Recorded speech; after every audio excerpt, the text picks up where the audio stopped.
Spare ribs! Today, we're gonna smoke spare ribs on the Big Green Egg. And I have a lot of thoughts about this. Some people talk about, like on grilling forums, like you need to cook these things for 6 hours. I totally disagree. People like their ribs different ways, so don't hold me to it, but I'm gonna show you the way that I like to cook ribs. I've talked to some really great pit masters about this, and they're sort of in agreement with me here about this, but we're gonna cook some awesome ribs today, and we'll talk about why in a little bit. Tune in. First thing, if you look at the back of your ribs, you'll see there's like a membrane across the back. You don't need to remove it, but a lot of people like to remove it, and it can get a little bit tough. So for today, I'm gonna remove it, but at Franklin Barbecue in Austin, Texas, they don't remove it. Not necessary. If you got time, you might want to, and I'll show you how I do it. So you need a paper towel and a knife. We're just gonna do like a little cut. It's working. Oh yeah. I just need to pick up enough of the, yeah, okay. So if you grab a paper towel, it's easier to hold on to the membrane and it just pulls off. So kind of comes off in little strips like that. Sometimes if you're really good, you can get it in one pull. All right, so now we've removed the membrane with our paper towel. So I'm gonna set it right here. And we don't want to trim off too much, and these kind of came pretty much pre-trimmed, but I see a little bit of stuff that I think might burn here, so that's one of the things we talk about sometimes. If it looks like it's gonna burn, I'm gonna cut it off. So this is like a flap of fat that's gonna burn, so I'm just gonna go ahead and get rid of it. And I'm not gonna be crazy about it, but let's see. Just like a couple little pieces like that look like they're kind of hanging off.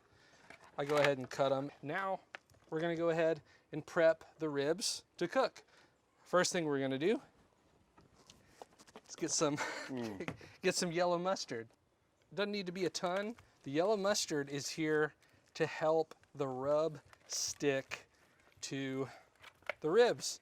We don't really want to taste the mustard, and we're not going to. It's just enough to help the rub stick, and mustard does a great job with it. So let's see here. I'll get the other side. And I am all done with the mustard. Okay, so we went ahead, we took the membrane off, we did the mustard all over just a little bit to let the rub stick, and now we're gonna apply the rub. And today we're gonna use Jess Pryles Hardcore Carnivore Red, which is good for pork and chicken.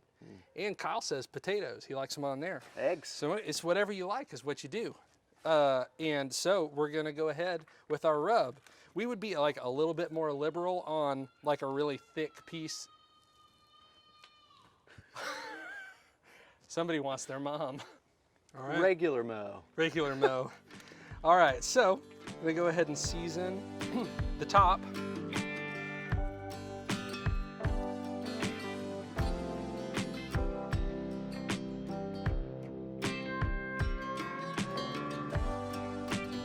Next step, if you're on a Big Green Egg like we are, we don't have tons and tons of surface area like this way.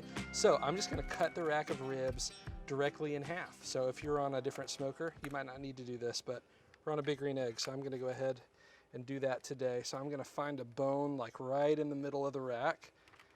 I've got my boning knife here, and I'm just gonna come down with it. It's my boning knife.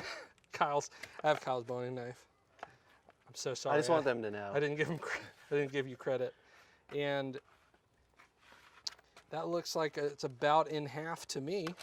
And we have our smoker today set up at 250 degrees. So 230 to 250 is what I want to shoot for on ribs. I like to cook a lot of stuff at 275, but today we're gonna be in that 235 to 250 range. And I'm using some oak wood chips today. So wood chunks, wood chips. I like pecan a lot. Woodchucks. Wood, how much wood? Okay, let's just go ahead and cook these bad boys. I don't know if you can tell on the camera, but we don't want the smoke like billowing out of the top. We just want, I'd rather put in a little bit less wood and have to add more than do too much, because you don't want like a thick cloud of smoke coming out. You just want a pretty good little bit of smoke coming out. And that's what we have here. So we're ready to put them on. And we got our plate setter in, obviously, because we're smoking. So I'm gonna go ahead and put this half on this side. I'm gonna put this half on this side. Try to make sure we're not directly over the heat. I think we're in good shape here. And I'm gonna go ahead and shut it, if that's okay with you.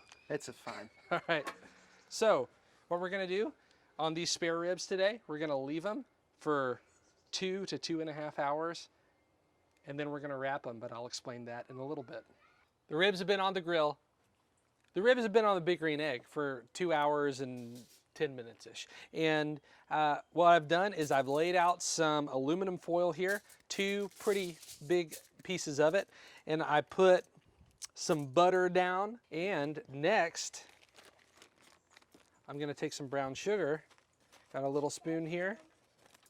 Not a ton, but I'm gonna take this spoon and I'm just gonna go ahead and put some of this brown sugar over the butter like this. And our ribs, now that they've got enough smoke on them, we're gonna wrap them up and set the meat side down on top of the butter and brown sugar, and it's gonna soak that stuff up while it keeps cooking. So here we go.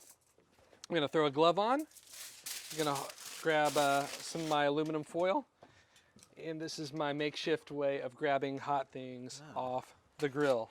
So you can kind of see they're starting to look awesome. And the sign that they're ready to be wrapped is that you've got a good color all over and you're starting to see the bones come out. Looks like it's got plenty of smoke. They look like ribs. So I'm gonna go ahead. So glad they don't look like fish. I don't know why I said they look like ribs. I'm gonna go ahead and lay this one down right here on top of our butter and brown sugar. And we're gonna wrap them. And I wanna wrap them tight too. So that, pieces of foil, just like that. And it's gonna go back on with this meat side down, sitting in the butter like that. We'll wrap the next one and they'll be on for about 45 more minutes, wrapped up. And then I'll show you what we do from there after that. All right, the ribs have been on for 45 minutes on the Big Green Egg after we wrapped them. So we're gonna go ahead and we're gonna pull them off and then we're gonna put them back on. I'm gonna come over here and start to pull these off. My tongs, set them right here. Open them up. We'll get a peek at what they look like. So I can already tell that they're tender, and we're seeing the bone sticking out some over here. And we set these in the foil with the meat side down. So this is the bone side that's up. And what I'm gonna do is kind of carefully, oof, those look so good. Pick it up and put it back on with the meat side up. And then I'll show you what we do after that. We have one final phase here. So we wrapped them and we put them on the grill and it kind of soaked up the butter and the brown sugar. But our last step is we put them back on for 15 to 20 minutes just to let them crisp back up, and we're gonna add our barbecue sauce now. Now, one thing I'll say about barbecue sauce is I feel like some people make a mistake because they'll sauce these things, but the sauce sticks and kind of clumps all together and it looks weird. And that's not what we want. We want the sauce to just kind of make a nice coating over them, but not to be all clumpy. So I put some barbecue sauce in my squirt bottle and I added just enough apple cider vinegar to get it to be more liquidy and get it to spread out more evenly because it's more of a liquid than a thick sauce. So here we go. Ribs are done. So we're gonna pull them off, and then after we pull them off, we're gonna talk for just a minute about why we cooked them the way that we did. So here we go. They're done. We're seeing the ribs poking out over here, but not too terribly much. The sauce is set in, not too thick and clumpy, but kind of a nice glaze over the top of them. So I'm gonna carefully come in here and pull them off. There's one.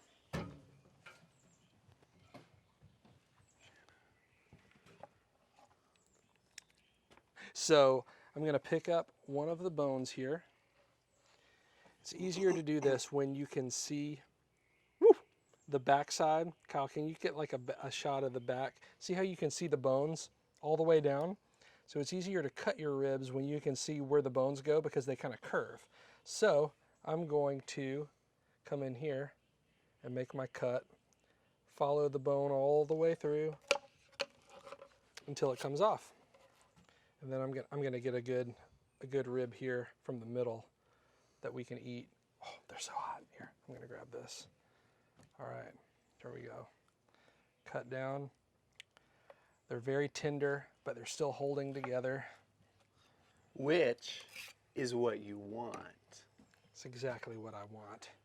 So here's our rib. While it's cooling off, I'm gonna talk to you about ribs a little bit. See a little bit of the pink smoke ring in there. And they look awesome. They feel tender. They're super hot. So let's talk about this for just a minute. So when you look online, look at Big Green Egg forums and stuff, you'll see people talk about tons of different ways to cook ribs. And I'm not saying this is the only way, but what I might be saying is that I think some people are cooking their ribs too long. You see a lot of people talking about the 3-2-1 method, which is 6 hours of cooking ribs.